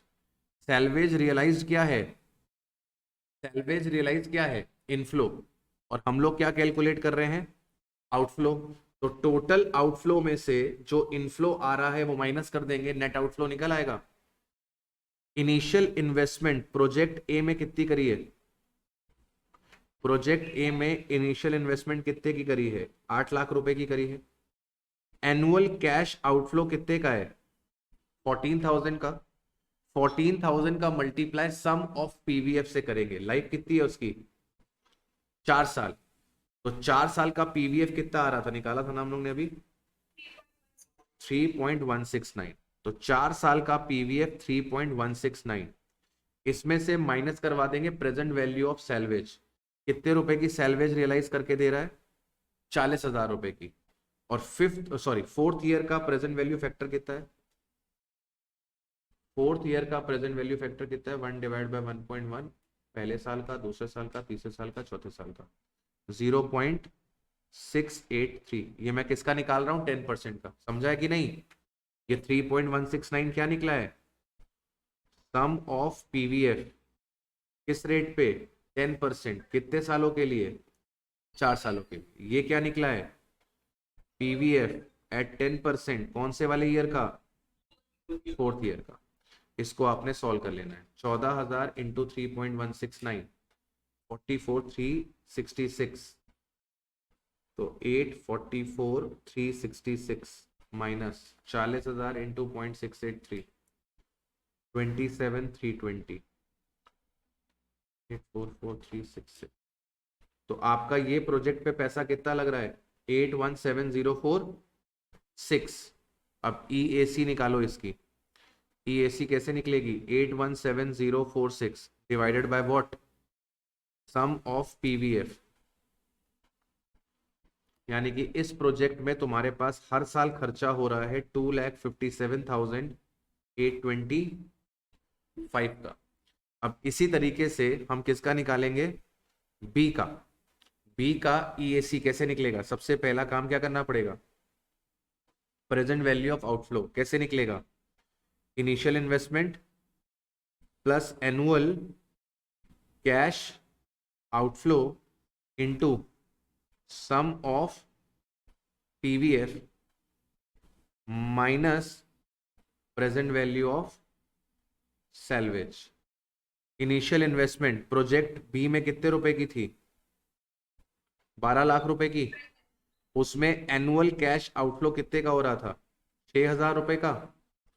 6 साल का पीवीएफ निकालो, 4 पॉइंट, और लास्ट ईयर में 1,20,000 रुपए का सैल्वेज रियलाइज हो रहा है। लास्ट ईयर का पीवीएफ कितना है, सॉल्व करिए, 6,000 इंटू 4.355, 26,130, 12,26,130, 1,20,000 इंटू 0.564, 67,680, 12,26,130, 11,58,450। अब ईएसी निकालो, 11,58,450 डिवाइडेड बाय 4.355, 2,66,004 रुपीज। तो कौन सा प्रोजेक्ट आपके लिए बढ़िया है, प्रोजेक्ट ए में आपका एनुअल आउटफ्लो हो रहा है 257 का, इसमें एनुअल आउटफ्लो हो रहा है 257 का, तो इसे क्या किया जाएगा, एक्सेप्ट। EAC जिसका कम होगा वो एक्सेप्ट होगा, EANPV जिसका ज्यादा होगा वो एक्सेप्ट होगा। ठीक है, अनइक्वल लाइफ वाला कॉन्सेप्ट भी मैंने आपको करा दिया। इसके बाद अगला कॉन्सेप्ट निकल कर आता है रिप्लेसमेंट वाला। रिप्लेसमेंट में है कुछ नहीं खास, रिप्लेसमेंट बेसिकली जैसे आप एनपीवी निकालते हो वैसे ही आपको एनपीवी निकालनी है। मैं पूरा स्ट्रक्चर आपको समझा दे रहा हूं। सारा का सारा काम किस पे होता है, सारा का सारा काम इंक्रीमेंटल बेसिस पे होता है। सबसे पहले आप क्या लेते हो, इंक्रीमेंटल रेवेन्यू। इंक्रीमेंटल रेवेन्यू में से आप क्या माइनस कराते हो, incremental expenses. Incremental expenses including depreciation. आपके पास क्या निकल कर आएगा, इंक्रीमेंटल पीबीटी। इंक्रीमेंटल पीबीटी में से क्या माइनस करोगे, टैक्स। आपके पास क्या निकलेगा, इंक्रीमेंटल पैट। और इंक्रीमेंटल पैट में आप क्या करोगे, इंक्रीमेंटल डेप्थ ऐड कर दोगे। आपके पास क्या निकल कर आ जाएगा, इंक्रीमेंटल सीएफएटी। सिंपल सी चीज। अब इंक्रीमेंटल सीएफएटी से आप क्या निकाल लोगे, इंक्रीमेंटल सीएफएटी से आप क्या निकाल लोगे, प्रेजेंट वैल्यू ऑफ इनफ्लो निकाल लोगे कि नहीं।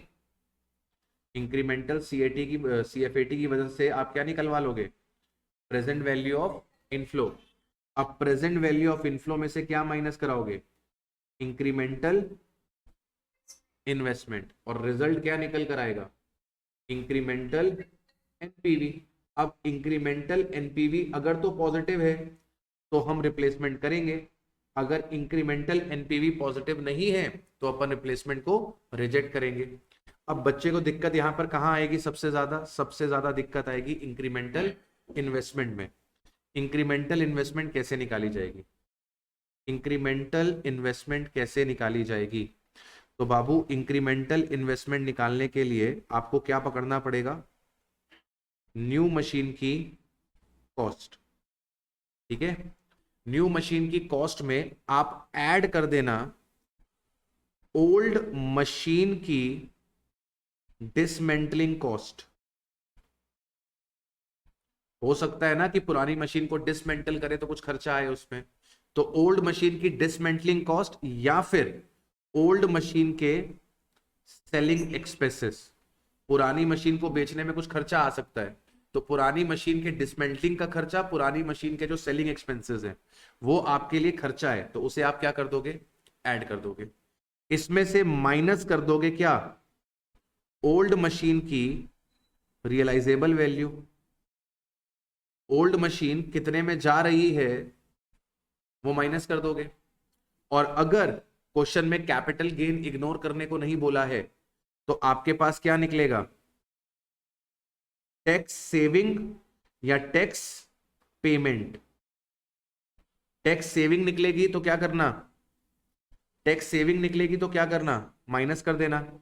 और टैक्स पेमेंट निकलेगी, मैं लिख देता हूं, टैक्स सेविंग कब आएगी, टैक्स सेविंग आएगी loss on sale of old asset पे। तो टैक्स सेविंग आपके लिए क्या बनेगा, इनफ्लो। ये दोनों क्या है आपके लिए, इनफ्लो। ये दोनों आपके लिए क्या थे, ये दोनों आपके लिए क्या थे, ये दोनों क्या है आपके आउटफ्लो। ये इधर क्या निकल कर आ जाएगा आपके पास, ये आपके पास क्या निकल कर आ जाएगा, इंक्रीमेंटल इन्वेस्टमेंट।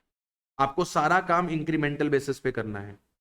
इंक्रीमेंटल डेप्थ कैसे निकालोगे, इंक्रीमेंटल डेप्थ कैसे निकालोगे, जो आप, हाँ बेटा, हाँ वर्किंग कैपिटल भी आएगा। न्यू मशीन का डेप्थ माइनस, न्यू मशीन का depth minus incremental depth, new machine का डेप्थ माइनस ओल्ड मशीन का डेप्थ, ओल्ड मशीन का डेप्थ। ठीक है, अब दो चीजों का इंपॉर्टेंट ध्यान देना है, दो चीजों का इंपॉर्टेंट ध्यान देना है। सबसे पहले, अगर आप रिप्लेसमेंट की वजह से वर्किंग कैपिटल इंक्रीज हो रही है, रिप्लेसमेंट की वजह से अगर आपकी वर्किंग कैपिटल इंक्रीज हो रही है तो वो आपके लिए क्या बन जाएगा, पार्ट ऑफ इंक्रीमेंटल इन्वेस्टमेंट। ठीक है, और एब्सेंस ऑफ इंफॉर्मेशन में, एब्सेंस ऑफ इंफॉर्मेशन में अपन क्या करेंगे, अपन वर्किंग कैपिटल को रियलाइज करवाएंगे at the end of project. Same concept, same concept जो आपने एनपीवी में पढ़ा था। ठीक है, दूसरी चीज सैल्वेज, सैल्वेज भी आपको कैसा लेना है, सैल्वेज भी आपको कैसा लेना है, इंक्रीमेंटल। इंक्रीमेंटल मतलब न्यू मशीन का सैल्वेज माइनस ओल्ड मशीन का सैल्वेज। तो बेसिकली जैसे एनपीवी निकालते हो वैसे ही एनपीवी निकालनी है। The thing is every component will be on the incremental basis. बात समझ रहे हो कि नहीं, बात समझ रहे हो कि नहीं? देखो अब कई बार क्या होता है, जैसे मान लो तुम प्रोजेक्ट मशीन एक्स को रिप्लेस कर रहे हो मशीन वाई पे, तो ऐसा हो सकता है कि मशीन वाई आपको ज्यादा रेवेन्यू करके दे, तो वो आपके लिए इंक्रीमेंटल अर्निंग का काम करेगी। ठीक है, ऐसा हो सकता है कि नई मशीन आपके एक्सपेंसेस कम कर दे, तो आपके पास सेविंग्स क्या बनेंगी, inflow. For example let's say machine x पे 1 लाख यूनिट्स बनती थी, लेकिन मशीन वाई 1,20,000 यूनिट्स बनाएगी। सेल प्राइस वही है 100 रुपए का, वेरिएबल कॉस्ट वही है 60 रुपए की, तो मतलब तुम्हें कंट्रीब्यूशन वही मिलेगा 40 रुपए का, लेकिन तुम 20,000 यूनिट ज्यादा बना पाओगे। तो तुम्हारे पास इंक्रीमेंटल रेवेन्यू कितने का आ गया, 8 लाख का, क्योंकि तुम 20,000 यूनिट्स मशीन वाई में क्या कर पाओगे, ज्यादा बना पाओगे। ऐसा हो सकता है कि मशीन एक्स और वाई दोनों आउटपुट तो सेम निकालेंगी, दोनों आउटपुट तो सेम निकालेंगी, लेकिन एक्स में वेरिएबल कॉस्ट आती थी 60 रुपीज की, और वाई में तुम्हारा वेरिएबल कॉस्ट आ रहा है लेट से 50 रुपीज का। लेट से वेरिएबल कॉस्ट आ रहा है वाई में 50 रुपीज का। तो अब तुम्हें क्या हो रही है, 10 रुपए पर यूनिट की सेविंग्स हो रही है, और पैसे का ना जाना आने के बराबर होता है। 10 रुपए अगर सेव कर रहे हो 1 लाख यूनिट्स पे, तो तुम्हारी सेविंग्स कितने से बढ़ गई, 10 लाख रुपए से। ये 10 लाख रुपए तुम्हारे लिए इंक्रीमेंटल प्रॉफिट का काम करेगा कि नहीं, बोलो बेटा, राजा बेटा। यही दो सिनेरियो बनेंगे, नई मशीन लगाने के यही दो सिनेरियो बनेंगे। या तो नई मशीन तुम्हारा रेवेन्यू इंक्रीज करवाएगी, अगर रेवेन्यू इंक्रीज करा रही होगी तो वो इंक्रीमेंटल प्रॉफिट बनेगा, और अगर रेवेन्यू नहीं बढ़ा रही होगी तो तुम्हारे खर्चे कम कर रही होगी। ठीक है, अच्छा एक और चीज ध्यान रखना कि अगर आपके पास दोनों मशीन की लाइफ सेम है, जैसे मशीन एक्स तुमने 5 साल पहले खरीदी थी, मशीन एक्स की रिमेनिंग लाइफ कितने साल की है, लेट से 10 इयर्स की है, और तुम इसको y से रिप्लेस कर रहे हो, y की लाइफ भी कितनी है, y की लाइफ भी 10 इयर्स की है। तो हम कैलकुलेशन कैसे करेंगे, इंक्रीमेंटल एनपीवी बेसिस पे। जजमेंट कैसे करेंगे, डिसीजन कैसे लेंगे, इंक्रीमेंटल एनपीवी के बेसिस पे। इंक्रीमेंटल एनपीवी कैसे निकलेगा, इंक्रीमेंटल सीएफएटी निकालेंगे, इंक्रीमेंटल सीएफएटी से incremental present value of inflow निकालेंगे, incremental present value of inflow में से incremental present value of outflow को माइनस करेंगे, इंक्रीमेंटल एनपीवी निकल आएगी। लेकिन अगर दोनों की लाइफ सेम नहीं है, लेट से एक्स की जो रिमेनिंग लाइफ है वो 10 इयर्स की है, लेकिन वाई की जो लाइफ है वो 12 साल की है, अब क्या तुम इंक्रीमेंटल से काम कर सकते हो, नहीं कर सकते। अब तुम्हें किसकी जरूरत पड़ेगी, अब तुम्हें जरूरत पड़ेगी ईएसी की या फिर ईए एनपीवी की। बात समझा कि नहीं? तुम ओल्ड मशीन का और न्यू मशीन का इक्वलाइज्ड एनुअल कॉस्ट या फिर इक्वलाइज्ड एनपीवी निकालोगे। अगर नई मशीन लगाने से तुम्हारी ईएसी कम हो रही है तो नई मशीन लगा लेना। अगर नई मशीन लगाने से ईएएनपीवी इंक्रीज हो रही है तो तुम नई मशीन लगा लेना, अदरवाइज ओल्ड मशीन पे टिके रहे। ठीक है राजा बेटा? ठीक है, अब एक लास्ट कॉन्सेप्ट रह गया इसके अंदर आप लोग का। कौन सा कॉन्सेप्ट है वो? Capital rationing. बिल्कुल इजी है कैपिटल रेशनिंग। इसमें या तो प्रोजेक्ट कैसे होते हैं, डिविजिबल होते हैं, या तो प्रोजेक्ट कैसे होते हैं, इनडिविजिबल होते हैं। अगर डिविजिबल होते हैं तो सबसे पहला काम आप क्या करोगे? स्टेप 1, आप सब प्रोजेक्ट्स की क्या निकाल लोगे? आप सब प्रोजेक्ट्स की क्या निकाल लोगे? Pi of each project. Pi का मतलब एनपीवी पर रुपी। पीआई का मतलब क्या था? एनपीवी पर रुपी। इसके बाद स्टेप 2 आप क्या करोगे? प्रोजेक्ट्स को रैंकिंग दे दोगे। सबसे हाई रैंक किसको मिलेगा? हाई रैंक किसको मिलेगा? जिसका हाई पीआई है। हाई रैंक का मतलब रैंक 1 किसको दी जाएगी? जिसकी हाई पीआई है, एंड सो ऑन। इसके बाद आप पैसा क्या करोगे? आप पैसा इन्वेस्ट करोगे in in decreasing order. Decreasing order मतलब सबसे पहला पैसा किस में लगाओगे? जिसकी रैंक 1 है। फिर पैसा किस में लगाओगे? रैंक 2 में। फिर पैसा किस में लगाओगे? रैंक 3 में। डिविजिबल प्रोजेक्ट में आप क्या कर सकते हो? आप part of the project take up कर सकते हो। आप part of the project take up कर सकते हो। इनडिविजिबल में आपको क्या करना है? इनडिविजिबल में आपको कैलकुलेट करनी है एनपीवी, पीआई नहीं निकालनी है। आपको क्या कैलकुलेट करनी है? एनपीवी। एंड उसके बाद आपको क्या बनाने हैं? कॉम्बिनेशन। कॉम्बिनेशन ऐसे बनाने हैं कि वो आपका एग्जॉस्ट कर क्या कर सके? क्या एग्जॉस्ट कर सके? Amount available for investment. और उसके बाद आपको कौन सा कॉम्बिनेशन चूज करना है? वो कॉम्बिनेशन चूज करना है जिसमें एनपीवी सबसे ज्यादा। ठीक है? इसमें आप पार्ट ऑफ द प्रोजेक्ट नहीं ले सकते। या तो आप प्रोजेक्ट एक्सेप्ट करते हो इन फुल, या तो आप प्रोजेक्ट को क्या करते हो? बिल्कुल रिजेक्ट। लेकिन डिविजिबल के केस में आप क्या कर सकते हो? आप part of the project take up कर सकते हो। तो इसीलिए हम सबसे पहले क्या निकाल लेंगे? हर प्रोजेक्ट की पीआई निकाल लेंगे। जिसका पर रुपी एनपीवी ज्यादा है सबसे पहले पैसा वहां लगाएंगे, एंड डिक्रीजिंग ऑर्डर में चलते जाएंगे जब तक हमारा पैसा फुल्ली एग्जॉस्ट ना हो जाए। ठीक है राजा बेटा? कर लोगे ये वाला कॉन्सेप्ट अपने आप से? हाँ जी बेटा, बताओ। ठीक है,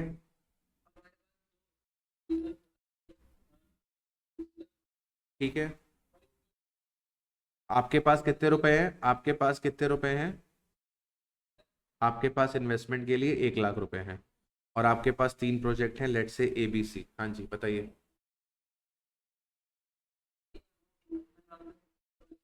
ठीक है,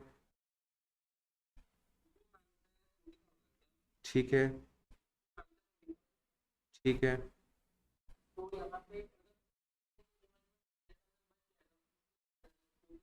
कुछ नहीं करेंगे सर, कहीं और लगा देंगे। भाई पार्ट आप ले ही नहीं सकते हो।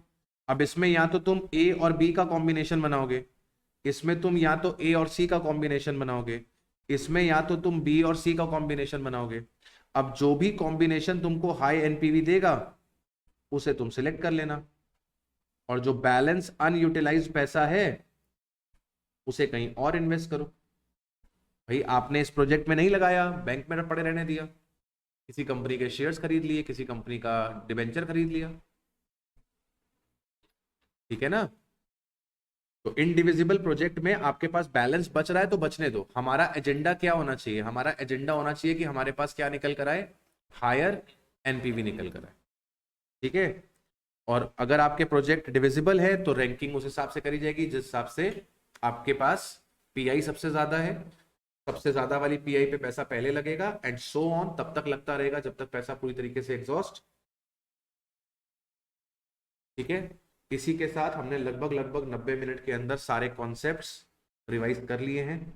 अब आप लोग अपने एंड पे क्वेश्चंस को देखिए, कोई डाउट लगे तो पूछ लीजिए। ठीक है, हाँ जी।